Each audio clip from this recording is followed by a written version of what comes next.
જે આપણા જૂન મહિનાના સિલેબસમાં ચેપ્ટર નંબર 1 અને 15 છે. ચેપ્ટર 1 નો આપણે જે આગલા 3 લેક્ચરમાં અભ્યાસ કર્યો છે એના પછી આપણે ચેપ્ટર 15, કારણ કે જૂન મહિનામાં જૂન મહિનાના સિલેબસમાં આપણા બે ચેપ્ટર છે, વિજ્ઞાનમાં પહેલું અને 15મું. તો હવે 15મા ચેપ્ટરમાં આપણું પર્યાવરણ વિશે આપણે અભ્યાસ કરીશું. તો પહેલો પ્રશ્ન છે કે આપણું પર્યાવરણ એટલે શું? તો પર્યાવરણ એટલે ખાસ કરીને આપણે આજુબાજુ જે તમને જોવા મળે છે એ બધાને ખાસ કરીને સજીવ હોય નિર્જીવ બધાને શું કહેવામાં આવે છે? પર્યાવરણ. હવે એની સિમ્પલ વ્યાખ્યા સજીવોના જીવન અને વિકાસને અસર કરતી જે બાહ્ય પરિસ્થિતિ ઉદ્ભવે, સજીવોના જીવન અને વિકાસને અસર કરતી બધી જ બાહ્ય પરિસ્થિતિને પર્યાવરણ કહેવાય. ખાસ યાદ રાખજો, કેમ કે મોસ્ટ ઓફ જ્યારે પ્રશ્ન પૂછાય છે ત્યારે આ રીતનો પ્રશ્ન પૂછાય છે, પર્યાવરણ એટલે શું? પછી જોડી દે છે કે નિવસન તંત્રના ઘટકો સમજાવો. તો પર્યાવરણની ખાસ વ્યાખ્યા સજીવોના જીવન અને વિકાસને અસર કરતી બધી જ બાહ્ય પરિસ્થિતિને શું કહેવામાં આવે છે? પર્યાવરણ કહેવામાં આવે છે. હવે પર્યાવરણ વિશે શીખી ગયા છે. હવે બીજો પ્રશ્ન છે નિવસન તંત્ર એટલે શું અને તેના પ્રકાર જણાવો. 2 માર્કનો પ્રશ્ન છે નિવસન તંત્ર. આ ચેપ્ટરમાંથી ટોટલ 4 માર્કનો પ્રશ્ન પૂછાય છે. 4 માર્કનો પૂછાય છે. કાક તો 2 માર્કના 2 પ્રશ્ન પૂછાય છે, કાક તો 2 માર્કનો 1 અને 1 માર્કનો. તો નિવસન તંત્ર એટલે શું અને તેના પ્રકાર જણાવો. તો પહેલો પ્રશ્ન છે કે નિવસન તંત્ર એટલે શું? નિવસન તંત્ર એટલે સિમ્પલ વ્યાખ્યા છે જૈવિક અને અજૈવિક ઘટકો બંને ભેગા થઈ અને જે સમુદાય બનાવે તેને નિવસન તંત્ર કહેવામાં આવે છે. તો પાછળમાં 2 શબ્દો આવે છે, જૈવિક કોને કહેવાય અને અજૈવિક કોને કહેવાય, એનો ખાસ કરીને ઉલ્લેખ કરું છું. જો નિવસન તંત્ર એટલે શું? જે કોઈ પણમાં જૈવિક અને અજૈવિક ઘટકો વચ્ચેનો સમુદાયને નિવસન તંત્ર કહેવામાં આવે છે. તો પહેલો પ્રશ્ન છે કે જૈવિક કોને કહેવાય અને અજૈવિક કોને કહેવાય. તો હવે જૈવિક એટલે જેમાં ખાસ કરીને વનસ્પતિ હોય, પ્રાણી હોય, જેમાં જીવ હોય, સજીવ હોય. વનસ્પતિ, પ્રાણી, પશુ, પંખી બધુંને શું કહેવાય? જૈવિક. તો અજૈવિક કોને કહેવાય? જેમાં જીવ ન હોય, નિર્જીવ વસ્તુ. નિર્જીવ વસ્તુ હવા, પાણી, વરસાદ, જમીન, રૂમ, બેન્ચ, આ બધી નો કહેવાય અજૈવિક. તો હવે વ્યાખ્યા યાદ રહેશે, નિવસન તંત્ર એટલે શું? તો કોઈ પણમાં જૈવિક અને અજૈવિક ઘટકો એટલે સજીવ અને નિર્જીવ ઘટકો બંને ભેગા થઈને જે સમુદાય બનાવે છે તેને નિવસન તંત્ર કહેવામાં આવે છે. ખાસ યાદ રાખજો, પર્યાવરણની વ્યાખ્યા સજીવોના જીવન અને વિકાસને અસર કરતી બાહ્ય પરિસ્થિતિને પર્યાવરણ કહેવામાં આવે છે. નિવસન તંત્રની વ્યાખ્યામાં સજીવોના જૈવિક અને અજૈવિક ઘટકો વચ્ચેના સંબંધને અથવા સમુદાય ભેગો મળીને જે બનાવે છે તેને નિવસન તંત્ર કહેવામાં. હવે નિવસન તંત્ર એટલે ખબર પડી ગઈ કે સજીવ હોય નિર્જીવ હોય બંને ભેગા થાય અને ગમે એ વસ્તુ, દાખલા તરીકે આપણે જંગલનું ઉદાહરણ લઈએ. જંગલ નિવસન તંત્ર છે. આ જંગલમાં સજીવ વસ્તુ છે, જંગલમાં વૃક્ષો છે, ઘાસ છે, પશુ છે, પંખી છે, બધા છે.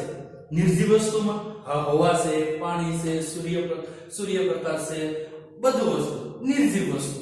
એ બધુંને એકબીજા સાથે જરૂર પડે છે. કેમ કે હવાની જરૂર જે સજીવ છે એને પડે છે, ઘાસની જરૂર પડે છે, ફળ ફૂલની જરૂર પડે છે. તો આ એકબીજા સાથે જોડાયેલા હોય તો એને નિવસન તંત્ર કહેવામાં આવે છે.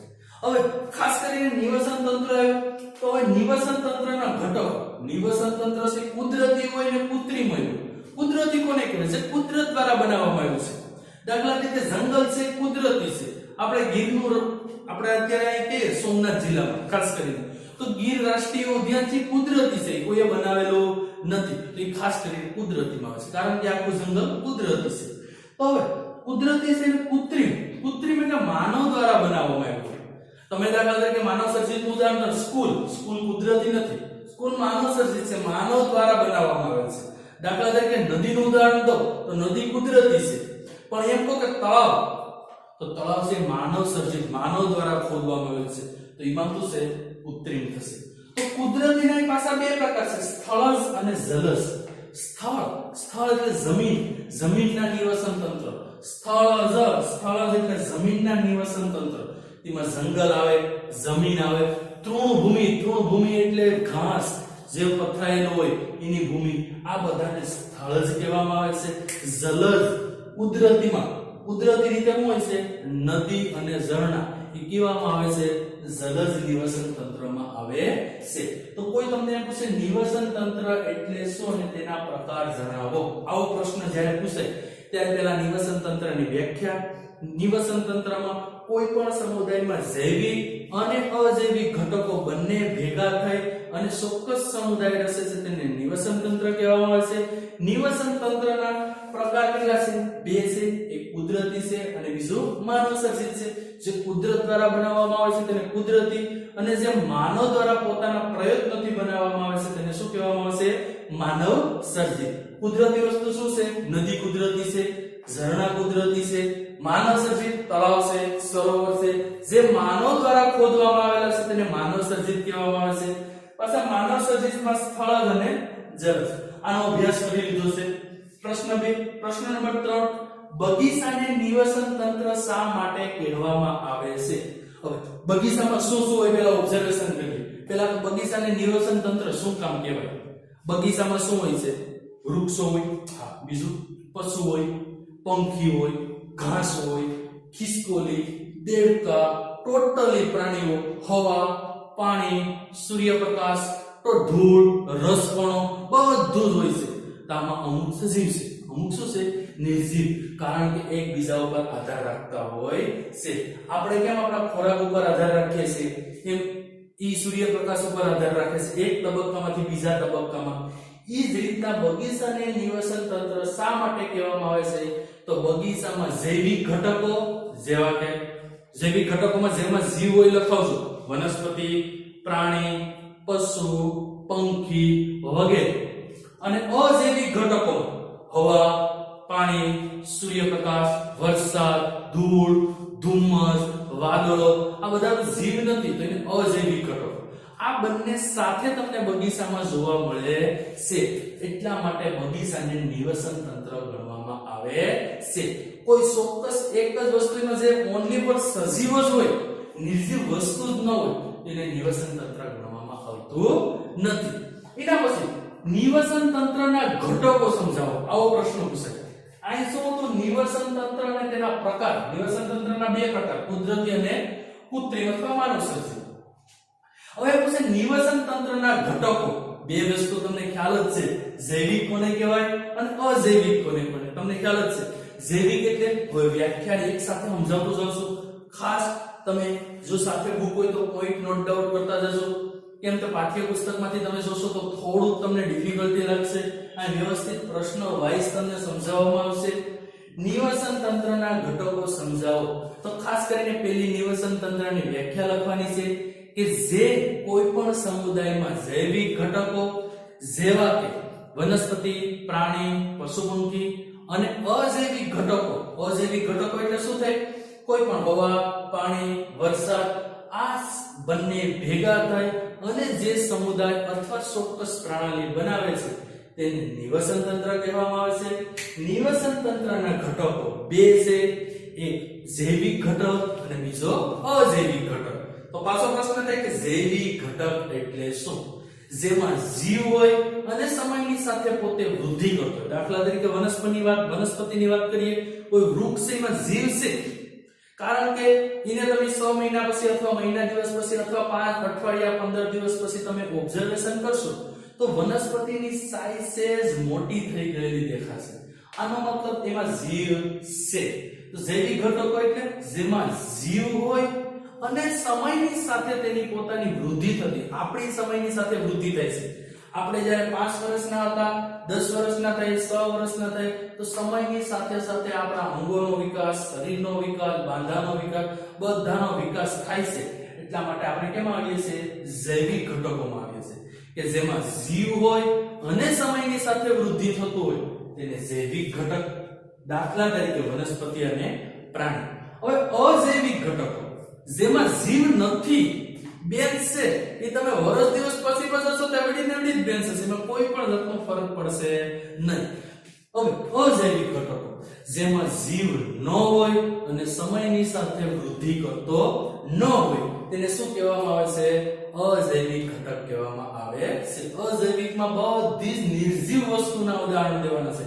હવા, પાણી, સૂર્યપ્રકાશ, વરસાદ, ધુમ્મસ, વાદળ, બેન્ચ, રૂમ, ક્લાસ, જેટલા પંખો, બધું છે અજૈવિક ઘટકો છે, નિર્જીવ વસ્તુ છે. હવે પાછા જૈવિક ઘટકના 3 પ્રકાર છે. ઉત્પાદક, સ્વયંપોષી. ઉત્પાદક એટલે પોતે પોતાનો ખોરાક બનાવતો, ઉત્પાદક, ઉપભોગી અને વિઘટકો. તો પેલો પ્રશ્ન છે, બધાની વ્યાખ્યા આપણે એક એક ની લેતા આ બેની વ્યાખ્યા આપણે જોઈ. ઉત્પાદક અથવા સ્વયંપોષી આ બંનેની વ્યાખ્યા શું છે? ઉત્પાદક કોને કહેવાય? વનસ્પતિ છે એ ઉત્પાદક છે, કારણ કે સૂર્યપ્રકાશની હાજરી વનસ્પતિને કોઈ દિવસ તમે કહેવા ગયા છે કે ભાઈ સૂર્ય ઉગી ગયો છે તો ખોરાક લેવાનું ચાલુ કરી દે. પોતાનો ખોરાક પોતાની રીતે લે છે, એટલા માટે એને સ્વયંપોષી કહેવાય. તો ઉત્પાદકની વ્યાખ્યા બોલીશું, ખાસ ધ્યાન રાખજો, નોટ ડાઉન કરજો. જે ઉત્પાદકમાં જે કોઈ પણ પ્રકાશ સંશ્લેષણની હાજરીમાં અને ક્લોરોફિલ નામના દ્રવ્યની મદદથી, કારણ વનસ્પતિના પાંદડામાં શું હોય છે? ક્લોરોફિલ. સૂર્યપ્રકાશની હાજરીમાં ક્લોરોફિલ નામના રંજક દ્રવ્યની મદદથી પોતે પોતાનો ખોરાક સ્વયં રીતે બનાવે છે, એટલા માટે તેને ઉત્પાદક અથવા સ્વયંપોષી કહેવામાં આવે છે. બીજું ઉપભોગી. ઉપભોગીમાં આપણે બધા આવી જાય, આપણે બધા વનસ્પતિ ઉપર આધાર રાખીએ છીએ. વનસ્પતિમાં અનાજ થાય છે, આપણે ખાઈએ છીએ, એમાંથી ફળ ફૂલ થાય છે, ફળ ફૂલ કોઈ પણ જાતની ઔષધિ બધાનો ઉપયોગ આપણે વનસ્પતિમાંથી, એટલે આપણે આની ઉપર આધાર રાખીએ છીએ.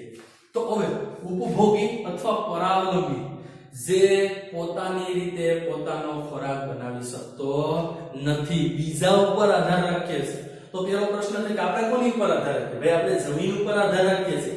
જો જમીનમાં કોઈ પણ અનાજ થાય તો જ આપણે ખાઈ શકીએ, બાકી ખાઈ શકતા નથી. તો આપણે ઉત્પાદક ઉપર આધાર રાખીએ છીએ. ઉપભોગી છે ઉત્પાદક ઉપર આધાર રાખે, એટલા માટે તેને ઉપભોગી અથવા પરાવલંબી કહેવામાં આવે છે. બીજી વ્યાખ્યા દઈ શકાય, જે પોતે પોતાનો ખોરાક બનાવી શકતો નથી તેને પરાવલંબી કહેવામાં આવે છે. ત્રીજો પ્રકાર છે વિઘટકો. વિઘટકો ખાસ કરીને તમને ઉદાહરણ દઉં છું. હવે કોઈ પણ પ્રાણી, આપણે દાખલા તરીકે રસ્તા વચ્ચે જોતા હોય, કોઈ પણ કૂતરું હોય, કોઈ પણ બસની નીચે આવી જાય, ખટારાની નીચે કોઈ પણ વસ્તુ આવી જાય તો એનું મૃત્યુ પામે છે. આ મૃતદેહ છે એમાં તમે 2 દિવસ પછી અથવા 24-48 કલાક પછી ઓબ્ઝર્વેશન કરશો, એમાં એક જીવાત પડી ગઈ હોય છે. એ જીવાત ખાસ કરીને કેવી હોય છે? વિઘટક, એટલે બેક્ટેરિયા અને જીવાણુ.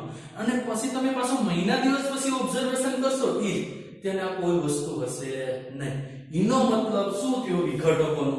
કાર્બનિક અણુનું, ધ્યાન રાખજો, કાર્બનિક અણુનું રૂપાંતર. કાર્બનિક એટલે આપણું આખું શરીર, આપણા આખા શરીરનો બાંધો અકાર્બનિકમાં, અકાર્બનિક એટલે નાના નાના અણુમાં રૂપાંતર થઈ જાય છે.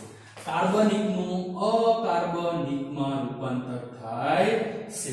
વિઘટકોની પાછી વ્યાખ્યા બોલું છું.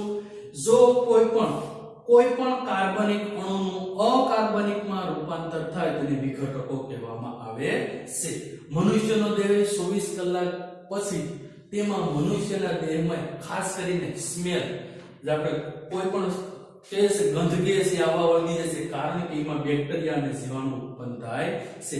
એ આખા આપણા શરીરનું વિઘટન કરી નાખે અને સેલે સેલે રાખમાં ભેળવી દે છે.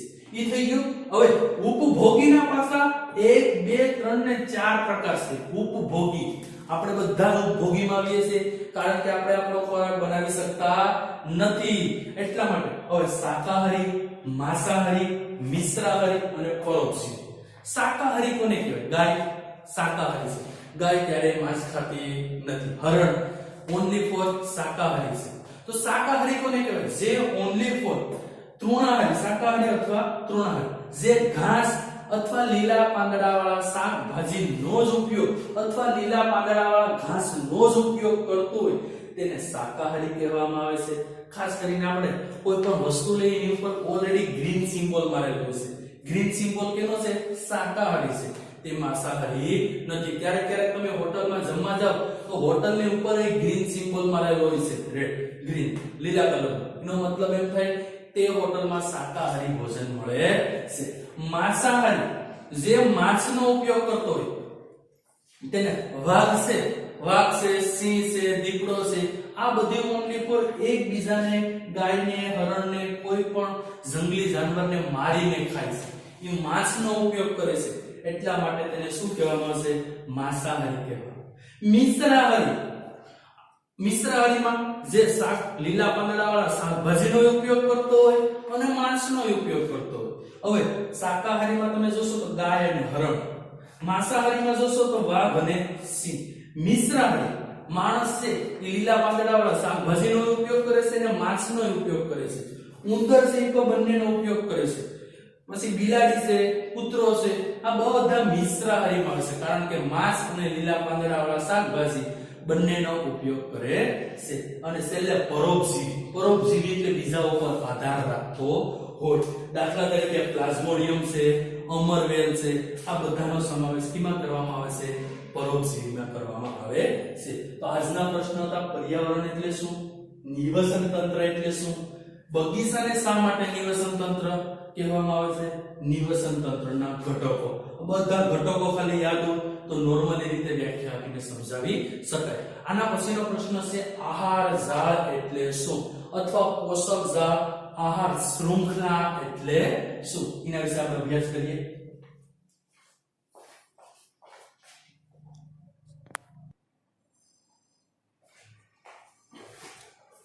નમસ્કાર મિત્રો. તો હવે આપણે આજે ખાસ કરીને આપણું પર્યાવરણ ક્ષેત્ર છે, એમાં આહાર શૃંખલા કોને કહેવાય, આહાર જાળ કોને કહેવાય, પોષક શૃંખલા કોને કહેવાય, પોષણ જાળ કોને કહેવાય, બધા એક જ પ્રશ્ન છે. કોઈ પણ પ્રશ્ન પૂછાય, આહાર શૃંખલા પૂછાય, આહાર જાળ પૂછાય, પોષણ શૃંખલા, પોષણ જાળ, અથવા તમને એમાં કે ઊર્જાનો આલેખ દર્શાવો. કઈ ઊર્જા? દાખલા તરીકે વનસ્પતિ છે, સિમ્પલ ઉદાહરણ દઉં છું. વનસ્પતિ સૂર્યપ્રકાશની મદદથી ખોરાક તૈયાર કરે છે, પ્રકાશ સંશ્લેષણની મદદથી. એ ગાય ખાય છે. ગાય છે ખાસ કરીને એને માંસાહારી પ્રાણીઓ ખાય છે.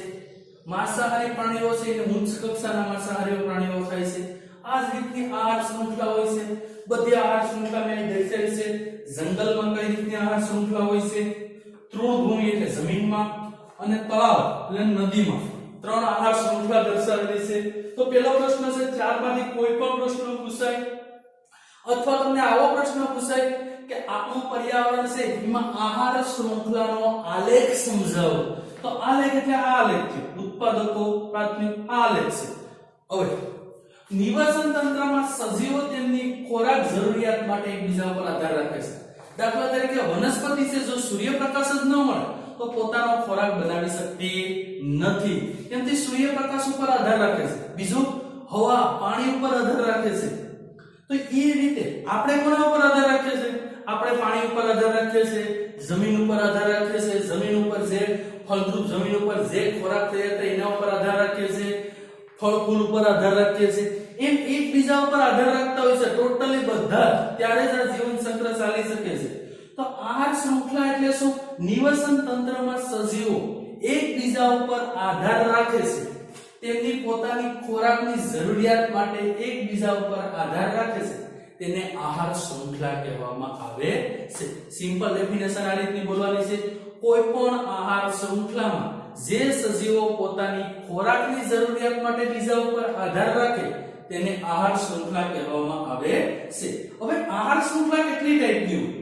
એક તો જંગલમાં આહાર શૃંખલા, તૃણભૂમિ, તૃણ એટલે ઘાસવાળી લીલી ફળદ્રુપ જમીનવાળી આહાર શૃંખલા, તળાવ અને નદીમાં આહાર શૃંખલા. હવે પહેલું છે જંગલમાં આહાર શૃંખલા. જંગલમાં પહેલું શું હોય છે? જંગલ. જંગલ એટલે લીલા પાંદડાવાળા વનસ્પતિઓ, વનસ્પતિઓ ખાસ કરીને હોય છે જંગલમાં. એનો ઉપયોગ કોણ કરે છે? ગાય કરે અથવા હરણ. આ છે લીલું ઘાસ હોય છે, ડાળીઓ હોય છે, કોઈ પણ વનસ્પતિ હોય છે, એનો ઉપયોગ, જંગલનો ઉપયોગ કોણ કરે છે? હરણ અને ગાય. ખાસ કરીને હરણ અને ગાયનો ઉપયોગ કોણ કરે? વાઘ અને સિંહ. તો આ સૌપ્રથમ ઉત્પાદક કહેવાય. મેન ઉત્પાદક, સ્વયંપોષી. જંગલ છે સ્વયંપોષી. આ હરણ અને ગાય છે જંગલ ઉપર આધાર રાખે છે. વાઘ અને સિંહ છે હરણ અને ગાય અથવા બીજા કોઈ, બકરી છે, ઘેટા બકરા છે, કોઈ પણ એની ઉપર આધાર રાખે છે. તો એકબીજા ઉપર આધાર રાખતા હોય છે. તો આ જંગલમાં આહાર શૃંખલા થઈ. પછી એક છે તૃણભૂમિ. તૃણભૂમિ એટલે આપણી જમીનમાં ખાસ કરીને તો પહેલો જમીનમાં આવે છે લીલી વનસ્પતિ અથવા લીલા છોડ. લીલા છોડને ખાસ કરીને કોણ ખાય છે? ભાઈ ગાયને હરણ પણ ખાય છે એવું જરૂરી નથી, પણ આપણે આ તૃણભૂમિ વંદો ખાસ કરીને ખાવે છે. એ લીલા છોડ હોય છે તેને ખાય છે, અથવા નાની નાની ડાળીઓ છે પાંદડા ટાઈપ હોય છે ને. વંદાને કોણ ખાય છે? દેડકો. દેડકાનો કોણ ઉપયોગ કરે છે આહાર શૃંખલામાં? સાપ કરે છે. સાપનો ખોરાક તરીકે કોણ ઉપયોગ કરે છે? સમડી, બાજ આ ઉપયોગ કરે છે. તો આ રીતના લીલા છોડ તેનો ખોરાક તરીકે વંદો ઉપયોગ કરે છે, વંદાનો ખોરાક તરીકે દેડકો ઉપયોગ કરે છે, દેડકાનો ખોરાક તરીકે સાપ ઉપયોગ કરે છે, સાપનો ઉપયોગ સમડી. તો આ થઈ તૃણભૂમિમાં આહાર શૃંખલા. તમને પર્સનલી પ્રશ્ન પૂછી શકે જંગલમાં આહાર શૃંખલા સમજાવો, તો વ્યાખ્યા દેવાની છે અને આ એક સમજાવવાનું છે. તમને એમ કે તૃણભૂમિમાં આહાર શૃંખલા આ એટલું સમજાવવાનું છે.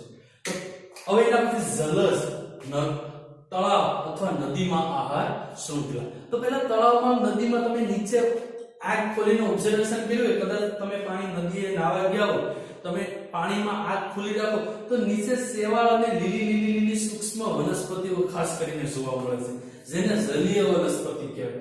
આ વનસ્પતિ થી બહાર જોવા મળે છે. આમાં જલીય વનસ્પતિ જે પાણીની અંદર થતી હોય એ વનસ્પતિનો ઉપયોગ કોણ કરે છે? નાના બેક્ટેરિયા. જે બેક્ટેરિયા ખાસ કરીને તમે શેવાળ હોય એ શેવાળનું સૂક્ષ્મદર્શક યંત્ર વડે ઓબ્ઝર્વેશન કરો તો ખાસ કરીને શેવાળમાં શું જોવા મળે છે? બેક્ટેરિયા. એ જલીય વનસ્પતિનો ઉપયોગ કોણ કરે છે? બેક્ટેરિયા. બેક્ટેરિયાનો ઉપયોગ કોણ કરે છે? માછલી જે અંદર, અને માછલીનો ઉપયોગ કોણ કરે છે? બગલો ખોરાક તરીકે. તો આ થઈ તળાવ અથવા નદીમાં આહાર શૃંખલા. તો તમને કોઈ પણ આહાર શૃંખલા પૂછી શકે. જંગલમાં આહાર શૃંખલા, તૃણભૂમિ એટલે જમીનમાં આહાર શૃંખલા, અને તળાવમાં આહાર શૃંખલા. હવે એનો આલેખ કેવો હોય છે? તમને એમાંય પૂછી શકે આહાર શૃંખલાનો આલેખ સમજાવો અથવા ઊર્જા વહનનો આલેખ સમજાવો. તો મેં દોર્યું છે ઉત્પાદકો. તો ખાસ કરીને ઉત્પાદકો છે એ મેન છે. ઉત્પાદકો કોને કહેવાય? વનસ્પતિ. ઉત્પાદકોમાં શું આવે? વનસ્પતિ જે સ્વયંપોષી પોતાનો ખોરાક બનાવે છે. એને કઈ સ્તર કહેવાય? પ્રથમ પોષક સ્તર. તો તમારે આ રીતનું લખવાનું છે. ઉત્પાદકોમાં લીલી વનસ્પતિનો સમાવેશ થાય છે, તેને પ્રથમ પોષક સ્તર કહેવામાં આવે છે. બીજું પ્રાથમિક ઉપભોગી. પ્રાથમિક ઉપભોગી કિના ઉપર આધાર રાખે છે? ઉત્પાદક ઉપર આધાર રાખે છે. કારણ કે વનસ્પતિનો જે હોય છે એ તૃણાહારી. તૃણાહારી એટલે ગાય અને હરણ. જે ગાય, ભેંસ, હરણ એ બધા કેમ આવે છે? જે ઘાસનો ઉપયોગ કરતા એ બધા કેમ આવે છે? તૃણાહારી. તો પ્રાથમિક ઉપભોગીઓ છે એ તૃણાહારી પ્રાણીઓ છે ને પ્રાથમિક ઉપભોગી કહેવામાં આવે છે. એ દ્વિતીય પોષક સ્તરમાં આવે છે. માંસાહારી પ્રાણી છે એ દ્વિતીય ઉપભોગી છે. એ કઈ સ્તરમાં આવે છે? તૃતીય સ્તરમાં આવે છે. ઉચ્ચ કક્ષાના માંસાહારી જે માંસાહારીનો ઉપયોગ કરી આ દ્વિતીય કક્ષાના કહેવાય. આ તૃતીય કક્ષા. તૃતીય કક્ષામાં સિંહ છે, વાઘ છે તેનો સમાવેશ થાય છે. હવે તૃતીય કક્ષાના માંસાહારી છે, ઉચ્ચ કક્ષાના માંસાહારી છે એને તૃતીય ઉપભોગી કહેવામાં આવે છે, તેને ચતુર્થ પોષક સ્તર કહેવામાં આવે છે. હવે આમાંથી એક માર્કનો પ્રશ્ન કદાચ આ રીતના પૂછાય કે દ્વિતીય પોષક સ્તરમાં કોનો સમાવેશ થાય છે? આ રીતનો પ્રશ્ન આગલા 2019 ના પેપરમાં તમે જોશો તો છે દ્વિતીય પોષક સ્તરમાં કોનો સમાવેશ થાય છે? તો દ્વિતીય પોષક સ્તરમાં તૃણાહારી. તો તૃણાહારી કોને કહેવાય? ગાય, ભેંસ, હરણ, બકરી, ઘેટું બધા તૃણાહારી કહેવાય. તમને એવો પ્રશ્ન પૂછે ચતુર્થ પોષક સ્તરમાં કોનો સમાવેશ થાય છે? વાઘ અને સિંહ. તમને કોઈ એમ પૂછે કે ઉત્પાદકોમાં કોનો સમાવેશ થાય છે? તો વનસ્પતિ લીલા પાંદડાવાળા. આ રીતનો પોષક સ્તર તમારે વર્ણન આ રીતનું લખવાનું છે. કોષ્ટક વનસ્પતિ છે ઉત્પાદકોમાં આવે છે, તેને પ્રથમ પોષક સ્તર કહેવામાં આવે છે. તૃણાહારી છે પ્રાથમિક ઉપભોગીમાં આવે છે, તેને દ્વિતીય પોષક સ્તર કહેવામાં આવે છે. માંસાહારી છે દ્વિતીય ઉપભોગીમાં આવે છે, તેને તૃતીય પોષક સ્તર. અને ઉચ્ચ કક્ષાના માંસાહારી છે તૃતીય ઉપભોગીમાં આવે છે, જેને ચતુર્થ પોષક સ્તર કહેવામાં આવે છે. હવે આજના લેક્ચરમાં અહીં સુધી આપણે રાખીએ. હવે આના પછીનો લેક્ચર છે એમાં ટોટલ બીજા 3 પ્રશ્ન છે, જેવા કે જૈવિક વિસ્થાપન, પછી કચરાનું વિઘટન, ઓઝોનનું વિઘટન અને ઉત્પાદકોને કઈ રીતે થાય એના વિશે અભ્યાસ કરીશું. આભાર.